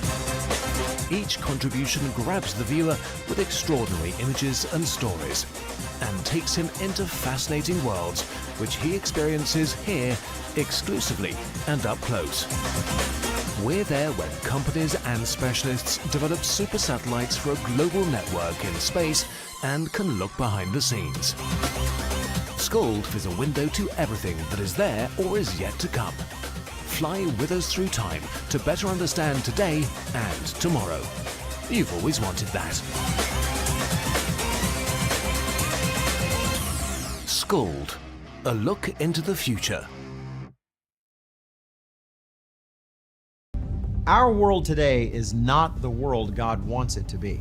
One of the reasons which will surprise many is that our planet, its governments, and its peoples are all living under the weight of Satan's rule. From the beginning of mankind's existence to today, human history is the written record of what it means to live under the rule of the devil. Yet that rule is coming to an end, and what a difference that will make. Every Sunday at 9 a.m. on CBC TV 8. Morning, morning, morning. Good morning. Good morning to you. Yo, it's your boy AJ. For the end this ear, I just want to say thank you for all the help that you've given my mommy so far. I want to encourage you to keep helping my mommy so we can see that water goes and a little bit comes. To see AJ in good spirits and sharing an update about his mom. We see that they're about 25% for that GoFundMe for Akira Carter. Many of us call her AJ's mommy. AJ is the young man you saw just now who is a performer. He performed for Junior Monarch this past year, and he has some songs out as well. Unfortunately, his mom, Akira Carter, she fell ill a little while ago, and she needs to travel away from Barbados to be able to get much needed care, to find out, first of all, what's going on, and secondly, to be able to get better for that beautiful little boy that we just saw on screen. So whatever you can, we're inviting you to help. Any little bit that you can give can help. They're about 25% of the way. They need about $120,000, and we're told that they're close to the $30,000 mark. So let's bring it up to $30,000 today. Even if you can donate $20, $10, whatever it is, it will help and it will go to a worthy cause. Of course, the bank accounts are, there for everyone to see. If you need the information, feel free to call us up here at CBC. We certainly have been sharing the information as well. You can see on your screen the appeal there to help Akira Carter, who is herself a very young lady as well, beautiful personality, and we certainly are hoping that we're able to hit that mark of $120,000 for her to be able to get that life-saving care that she truly needs and deserves. So make sure you check that out. Help Akira seek medical care abroad. All right, so I know that you've been seeing some of these beautiful plants that we have here on the set. They have one in studio just behind me. They are gorgeous, and they are of course, here with us. Compliments of the NCC, so a big special good morning and shout out to the National Conservation Commission. They have lots of things going on that we're going to tell you about in the coming days as well. To share, but every time we need to kind of spruce up our set here, they're always open to sharing with us. There are lots of activities happening, so you should definitely get on board and check them out as well to see exactly what's happening with the NCC. We'll continue to share with you throughout the week as we share some of these beautiful, beautiful palms that they brought here to CBC for us to share with you. All right, well, we're coming up to the end of the show, and we want to thank you for weighing in on today's topic. Overwhelmingly, people said that the biggest influence on our young people today and shaping our Caribbean identity is cultural. They say it's music. How about that? Music and artists. You have a profound influence on youth and young people. Use it for positive and continue to share in all the ways that you can. Hey, on behalf of the entire crew, I hope Pearson is back tomorrow and I'm back to behind the scenes, but it's been great being here with you. So have a great day today and be sure to join us again on Thursday. Tomorrow is Arrow Barrow Day. So of course we have to pay homage to our father of independence. So we have a reflective pause just before we go ahead of Arrow Barrow Day, recognizing the vision, courage, and leadership of the father of independence and his enduring influence on Caribbean unity, youth empowerment, and national pride. Have a happy Arrow Barrow Day tomorrow on behalf of the entire crew. Bye-bye. Wake up, wake up, wake up, wake up. Barbados, get up. Good morning, Barbados, good morning.